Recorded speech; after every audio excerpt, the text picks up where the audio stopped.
Let us open our Bible on Psalms 58, verse 11. Praise the Lord. So that a man shall say, verily there is a reward for the righteous. Verily, He is a God that judges in the earth. So, pagsalita na verily, ibig sabihin yan sa katotohanan, sa katotohanan. There is a reward for the righteous. Ang pagiging matuwid sa pamamagitan ng katuwiran ng Diyos by faith and obedience and the fear of God ay meron po itong sigurado na gantimpala o tatanggapin na mga mabubuting pangako ang ating buhay na Diyos. Verily, He is a God that judgeth in the earth. Ibig sabihin yan, kahit napakalawak ng mundo at napakaraming bilang ng tao, ay kaya niyang i-identify sino ang matatawag na righteous sa kanyang presensya at alam niya kung sino ang kanyang gagantipalaan o ibibigyan ng reward. Sino ang kanyang dadalhin sa kanyang kaharian? Sino ang kanyang tutulungan sa sanglibutang ito? Sino ang kanyang bibigyan ng kanyang mga mabubuting covenant or pangako?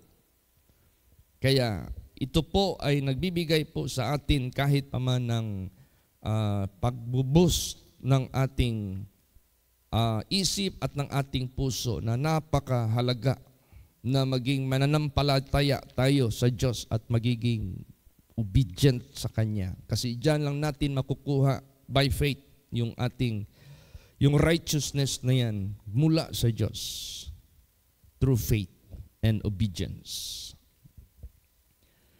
Sapagkat sigurado talaga, kumbaga pa, kung ano yung itinanim mo, ang siya ring iyong aanihin. Nagtanim ka ng katuwiran, aani ka ng kaligtasan, aani ka ng mga mabubuting pangako ng Diyos. Kung ano yung itinanim mo, siya ring aanihin. Basahin po natin. Isaiah chapter 3 verse 10. Praise the Lord. Say ye to the righteous that it shall be well with him, for they shall eat the fruit of their doings. Yan. See? Kakainin mo yung bunga ng iyong mga gawa. Kasi ang ginagawa natin, para tayong nagtatanim, na ito'y tutubo at bubunga at aanihin natin ang ating tinanim. Kung anong tinanim natin. Depende yan sa ating itinanim. Kaya masarap magtanim ng katuwiran sapagkat ito'y bubunga ng kabutihan, bubunga ng kaligtasan, bubunga ng pagpapala, bubunga ng mga mabubuting pangako ng ating Panginoong Diyos. Kaya sinabi diyan, say ye to the righteous that it shall be well with him, for they shall eat the fruit of their doings. See, naka-highlight dito yung righteous. At alam ng Diyos sa mundo, sino ang righteous na mga tao na Kanyang bigyan kahit paman ng gantimpala. Sino ang Kanyang bibigyan ng wellness na ikabubuti, ikaliligtas, lahat-lahat na. Nilalang ng Diyos ang lahat. Iba talaga yung iginagawad ng Diyos na bibigyan niya. Kahit paman ng Kanyang favor, bibigyan niya. Alam mo kasi ang Diyos, napakadakila niya, napakayaman niya. At yun ang Kanyang hinahanap sa sanglibutang ito, yung righteous man, righteous woman, righteous people sa sanglibutang ito. Kasi doon niya ibubuhos ang Kanyang covenant, doon niya gagawin ang Kanyang mga ipinangako niya. Para bagang parents. Di ba tayo mga parents? Pag may mga anak tayo, ano kagad ang ating pag-iisip? Naiisip. Maaari lang mag-establish tayo ng mag-establish ng mga bagay-bagay na mamanahin ng ating mga anak. Ganon din ang Diyos natin sa Ama. Napakayaman niya. Napakadakila niya. Sa isip niya, kanino ko ipamamana itong aking kaharian?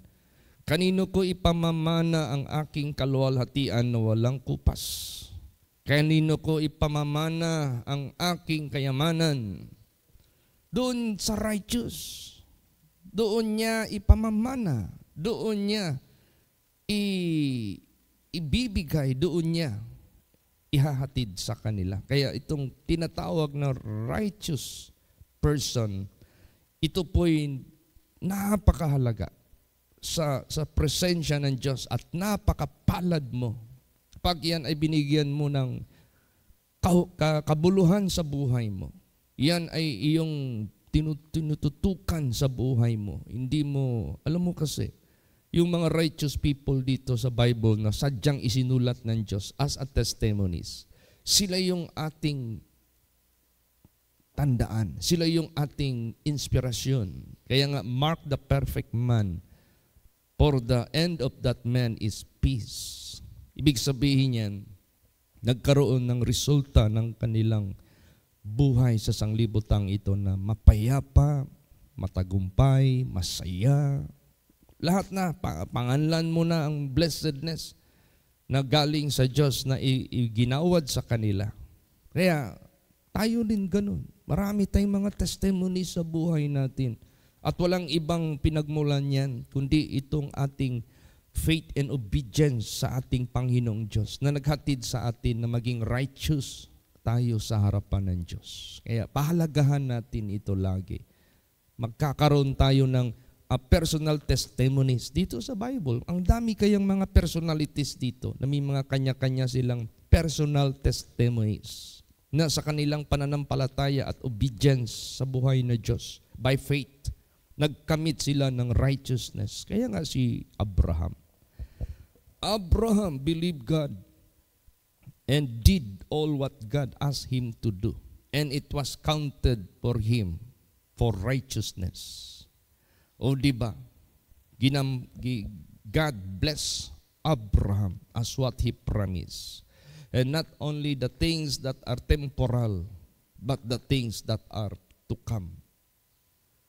We look not for the city which builder na tao lang, but we are looking for a city whose builder is God. Kaya dami pa nilang tatamuhin sa buhay nila galing sa kanilang pinanampalatayanan. Kaya tayong lahat, magkakaroon tayo ng beautiful, wonderful, good testimonies basta mamuhay tayong matuwid sa harapan ng Diyos. Basahin po natin Psalms 18:23 hanggang 24. Praise the Lord. I was also upright before him, and I kept myself from mine iniquity. Therefore hath the Lord recompensed me according to my righteousness, according to the cleanness of my hands in his eyesight. Yan. Hindi ka magiging upright. Hindi ka magiging malinis. Hindi ka magiging malinis ang kamay sa mata ng Diyos. Pag hindi mo talaga sadya ginawa na ika'y sumampalataya sa Diyos. Hindi yan mangyari sa iyo if you don't believe God. Hindi yan mangyayari sa iyo if you don't obey God. So, magkakaroon lang ka lang malinis ng kamay, magkakaroon ka lang ng uprightness, magkakaroon ka lang ng buhay na maingatan ang buhay mo mula sa kasamaan, iniquity, kung ano-ano pa dyan na kalikuan. Pag ikaw may pananampalataya sa Diyos, pag ikaw ay marunong makinig sa Kanyang mga salita, kung ikaw ay marunong kumilala sa Kanya, yan ang importante sa buhay natin. Hindi yan just like a magic, hindi yan like just a so-called na wala kang effort o effortless ang ginawa mo. No, hindi pwede. Kaya nga sinabi ni Jesus dyan ang grabe yung qualification na maging righteous ka. Kailan ka ba maging righteous? Pag pag nagsunod ka sa Kanya, He is righteous. Whosoever followeth me, you will become righteous. You will not walking in iniquity, but you will have righteousness of God. You will never walk in darkness, but you will have the light of life. Ayun yung righteousness ng ating Panginoong Diyos. Pero hindi basta-basta ang qualification. Deny yourself. Take up your cross daily. Hate everybody, even yourself, for the sake of the gospel, for the sake of the word of God, for the sake of the name of God. No, hindi basta-basta yan. Hindi mo basta-basta na lang magawa yan kung hindi ka magkaroon ng devotion sa Kanya. Kung hindi ka magkaroon ng sacrifice para sa Kanya. Kung hindi ka matakot sa Kanya. Hindi yung takot kung ano pa man, but you reverend God. You respect God in terms of His commandments. You always obey Him. You always respect Him. You always count Him as your supreme God na ino-obey mo siya. Ganun. Hindi pwede na effortless. Praise the Lord. Kailangan mo talaga yan gawin at ipamumuhay. Pero hindi ka naman magsisisi. Hindi ka naman din masabihin natin na maging miserable yung buhay mo dahil nagkamali ang Diyos sa paghatol. Imbis nga ikaw yung pagpalain, iba ang pinagpala niya. Hindi ka magsisisi dahil nakalimutan ka ng Diyos because there was a time God fell asleep. Hindi. Accurate ang Diyos. Kaya nga yung unang verse natin, God judgeth the earth. Siya yung naghahatol. Kaya mapalad yung mga righteous dahil kakainin mo talaga yung bunga ng iyong ginawa. Basahin natin. Psalms 128, 1 hanggang 2. Praise the Lord. Blessed is everyone that feareth the Lord, that walketh in His ways. For thou shalt eat the labor of thine hands. Happy shalt thou be, and it shall be well with thee. Yan. Pag yan ay sinabi ng ating Panginoong Diyos, hindi yan pwedeng maglihis, hindi yan pwedeng mag-fail. Pag sinabi niya, blessed is everyone that feareth the Lord, that walketh in His ways, for thou shalt eat the labor of thine hands. Happy shalt thou be, and it shall be well with thee. Hindi pwede na natakot ka sa Diyos, sumunod ka sa Diyos, kahit hindi mo siya nakikita, tapos ang buhay mo naging miserable. Tapos yung buhay mo naging matatawag nating aba o kawawa. Hindi, imposible yan. The Lord is good and a stronghold in the day of trouble, and He knoweth them that trust in Him. God is not unrighteous to forget your obedience, your faith, your love na ipinakita mo sa Kanya. All are naked in the eyes of God. Ibig sabihin niyan, lahat, isip natin, salita natin, kilos natin, gawa natin, these are open unto His eyes. And He can judge us one by one, accordingly, orderly. So hindi pwede magkakamali ang Diyos. Talagang He is judged the earth. Kaya hindi tayo pwedeng mag-alinlangan, hindi tayo pwedeng manghina, hindi tayo pwede na magkakaroon tayo ng mga regrets sa buhay, mga pagmahay sa kinabuhi, na nagsunod ka sa Diyos. It cannot be. Lahat ng mga obedient children dito sa Bible, they praise the Lord. They give glory and honor to God. They exalt God. Why? Because they have eaten the fruit of their doings. Because they were rewarded for the good promises of God. Lahat naman ng mga wicked dito sa sanglibutang ito, lahat naman ng mga wicked nandoon sa langit, all of them, so much of regrets. Dami nilang mga pinagsisihan. Dami nilang lahat ng mga klaseng regrets sa buhay, nandyan na, napuno na sila. See, negative. You can never say they are blessed. They are happy. No. Baliktad lahat. They are cursed. They are sad. They are miserable. Lahat ng mga description ng negative. Kaya wag mag-alinlangan sa faith and obedience dyan sa Diyos. This is righteousness in the eyes of God, like Abraham. Praise the Lord. Ngayon, how about sa mga wicked naman? Ano naman ang pakitungo ng Diyos sa kanila? Pag ayaw nilang manampalataya sa Diyos, pag ayaw nilang makinig sa Diyos, pag ayaw nilang magbigay ng pansin sa Diyos, kahit iniibig na ng Diyos ang bawat isa, ayaw pa rin, hindi pa rin magpansin. Manatili pa rin sa kanilang sariling daan, sa kalikuan kasamaan. Basahin natin about the wicked. Isaiah 3:11. Praise the Lord. Woe unto the wicked, it shall be ill with him, for the reward of his hands shall be given him. Panimulain pa lang ng salita about the wicked. Woe. Pag sinabing woe, pagkaalaot na lang. Pag sinabing woe, saba, kawawa, miserable, hindi mabuti, ikasasama. Yan ang description ng woe. Woe unto the wicked, it shall be ill. Kabaliktaran ng wellness. Kabaliktaran ng goodness. Ill. It shall be ill with him, for the reward of his hands shall be given him. Kung sure ang reward para sa mga righteous, ibibigay din ng Diyos without fail ang mga gawa ng mga wicked. Bakit maraming naging wicked nga sa sanglibutang ito? Paano hindi sila makinig sa warnings ng Diyos, sa salita ng Diyos? Hindi sila nakikinig.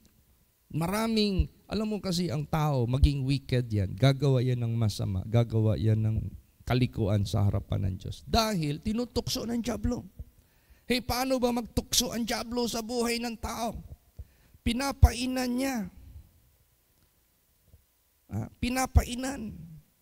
Kung baga pa, maraming paraan ang dyablo na ma-snare ang tao. Ano ba yung snare? Pag sinabi mong snare, imagine mo yung snare o bitag. Kung sa Bisaya, litag. Depende sa iyong gustong makuha. So anong gagawin mo? Maglagay ka ng pain. Anong ipapain mo?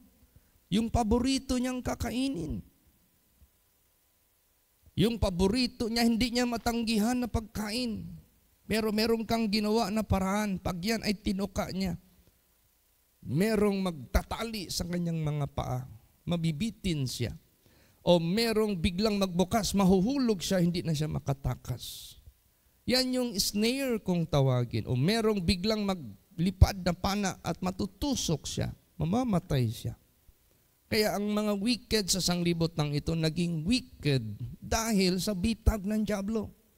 They are being attracted, they are being fooled, no? Naluko sila, na-scam sila ni Satanas sa mga snares sa sanglibutan ito.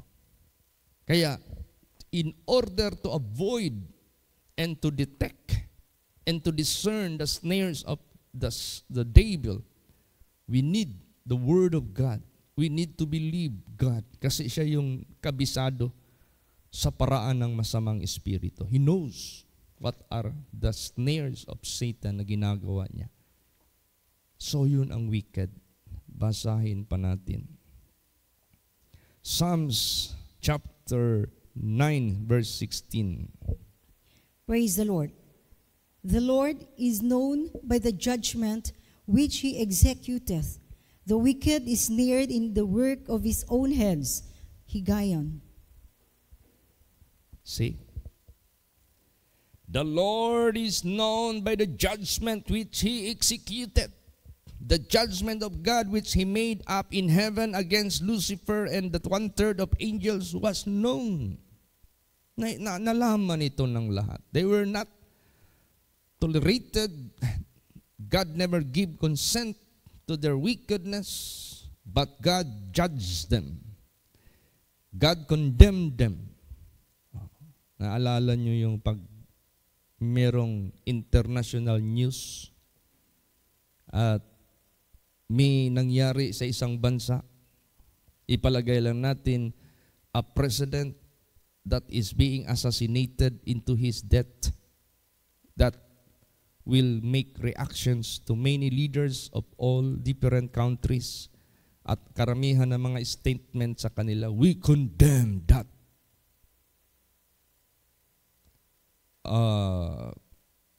assassination. We never give any tolerance for that, but we condemn it. Ganon ang Diyos. Will known siya sa kanyang judgment, sa langit man, dito man sa lupa. Panahon ni Adam and Eve, na well known yan that God judged them. Sa panahon ni Noah, God judged the world. Sa panahon ng Sodom and Gomorrah, panahon ng lahat ng mga pangyayari dito sa Biblia na nakasulat. Until now, God is well known judging the earth.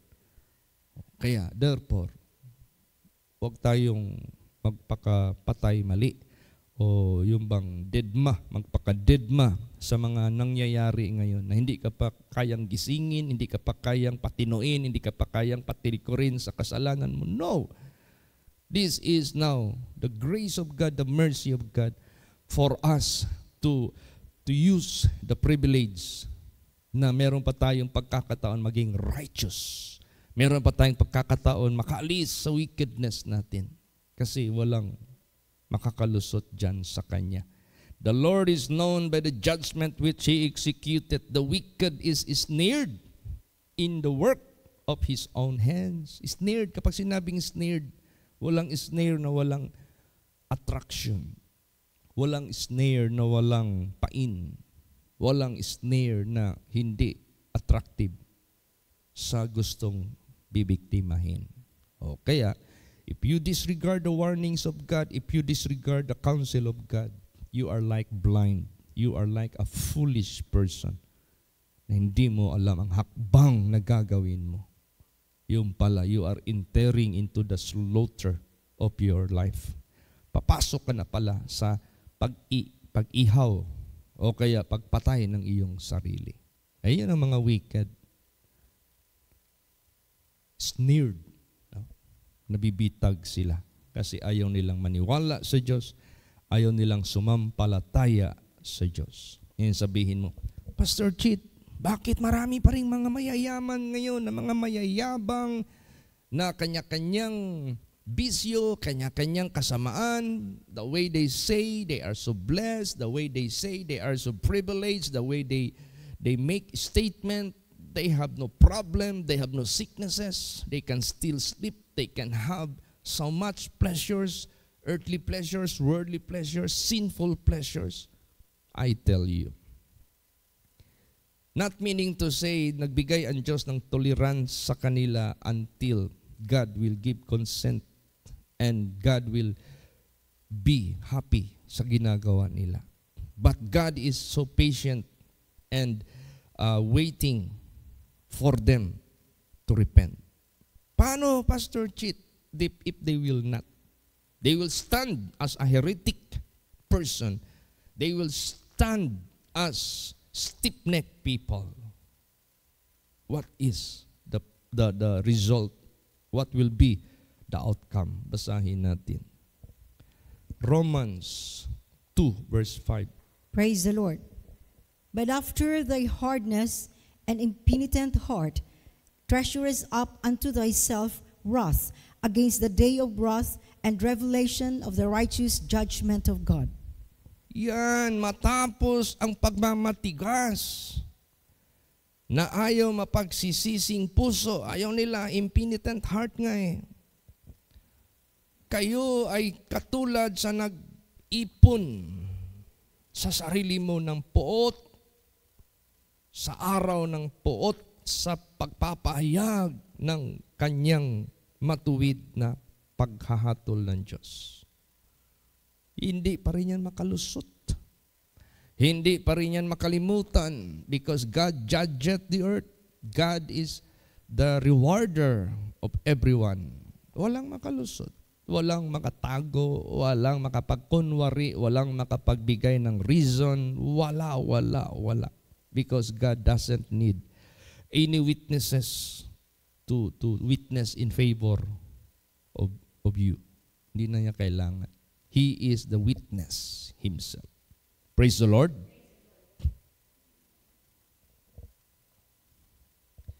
So ano ngayon ang dapat nating gagawin? Ay nako, dapat lang nating itong lahat na ipinakita ng Diyos sa atin ng kanyang katotohanan, mamulat na ang bawat isa. Magkaroon ka na ng wisdom. I-consider mo na itong lahat na ito talaga ay gagawin ng Diyos para before it is too late. Meron ka ng wisdom. Kaya nga sinabi diyan, teach us to number our days that we may apply our hearts unto wisdom. Paano ka maging wise? Pag kinonsider mo ito na totoo para ikaw matakot sa Diyos. Praise the Lord. Basahin natin. Psalm 64 verse 9. Praise the Lord.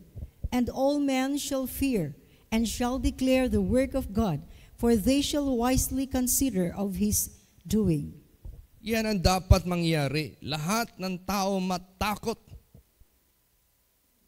at ihahayag ang gawa ng Diyos para malaman ng lahat ano ang katotohanan.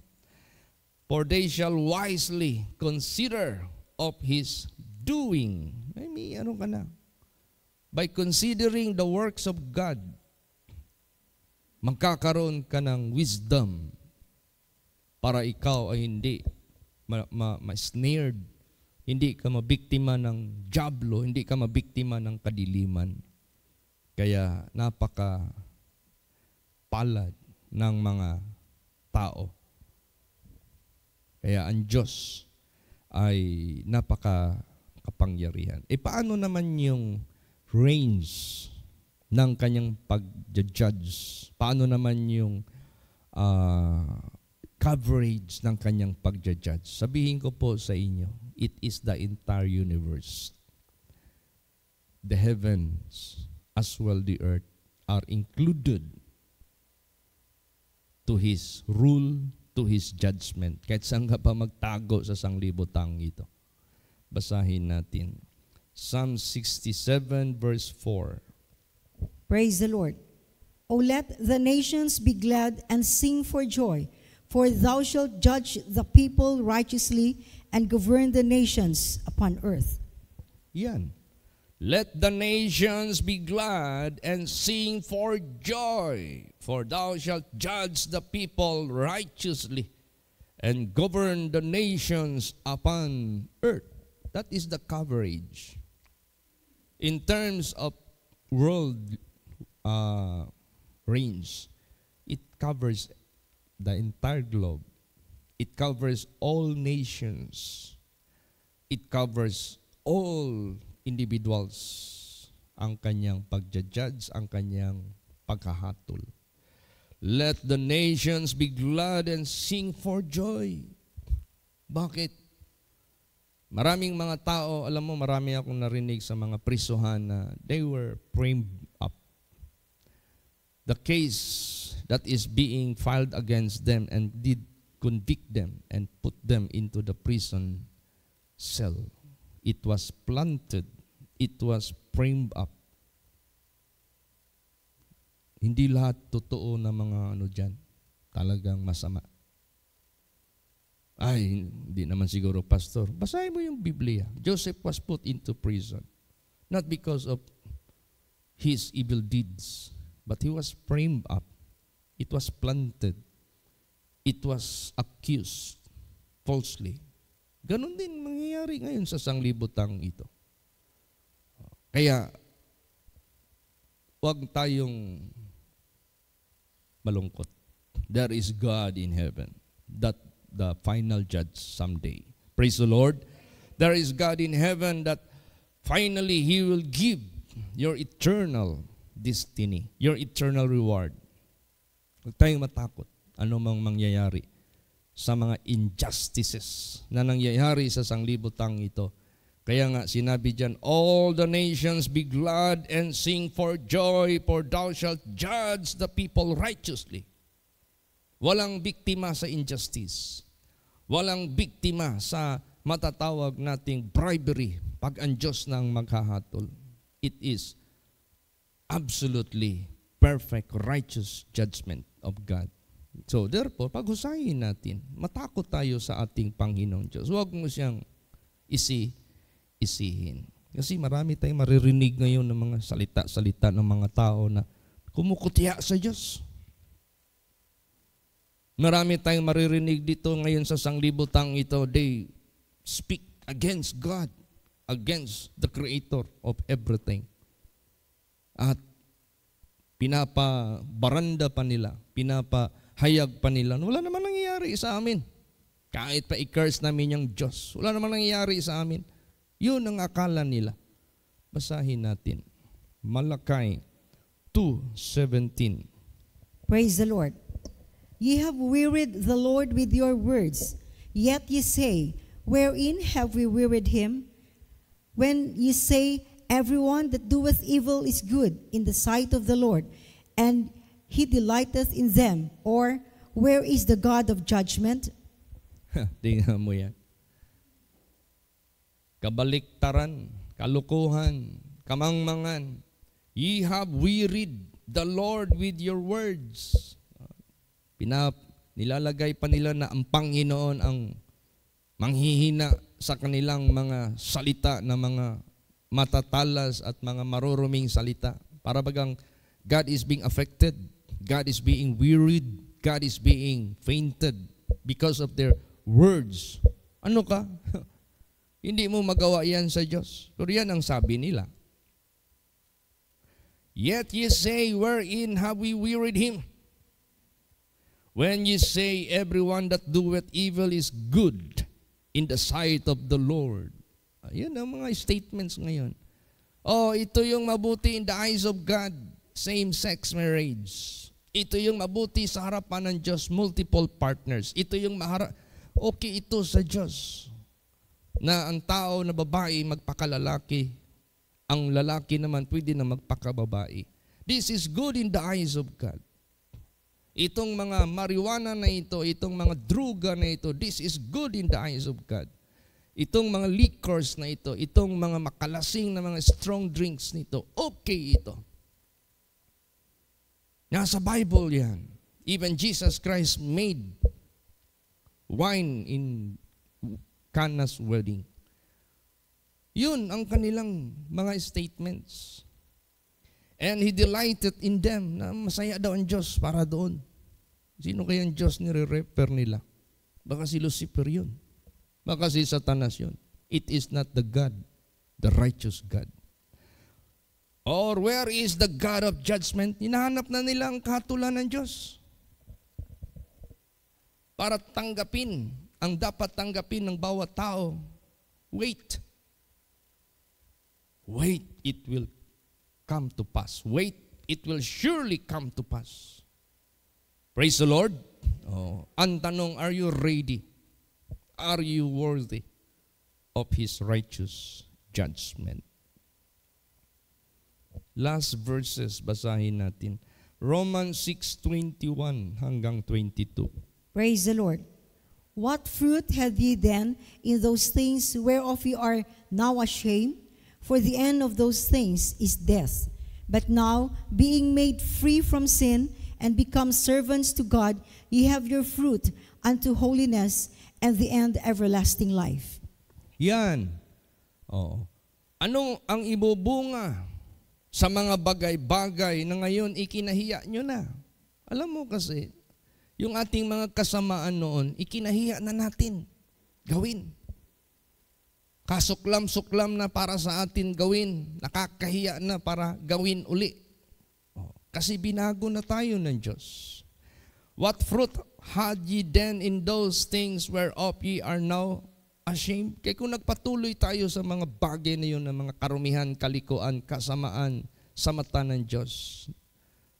Nako, anong sinabi dyan? For the end of those things is death. Hindi tayo umalis doon at ikinahiya na natin yung mga bagay na yun na gawin. Kamatayan ang ating raranasin. But to God be the glory. But now, being made free from sin and became servants to God, ye have your fruit unto holiness, and the end, everlasting life. There is surely reward for the righteous. Praise the Lord. And God judgeth the earth. Kaya, to God be the glory. Let us always have the sound mind. Let us always be sober. Let us always be vigilant, so that the enemy, which is like a roaring lion, he cannot devour us. Di tayo kayang silain ng masamang espiritu. Let's pray for all people of the world. Let's pray for all leaders of the world. Let's pray for all nations of the world. Let's pray for them. Praise the Lord.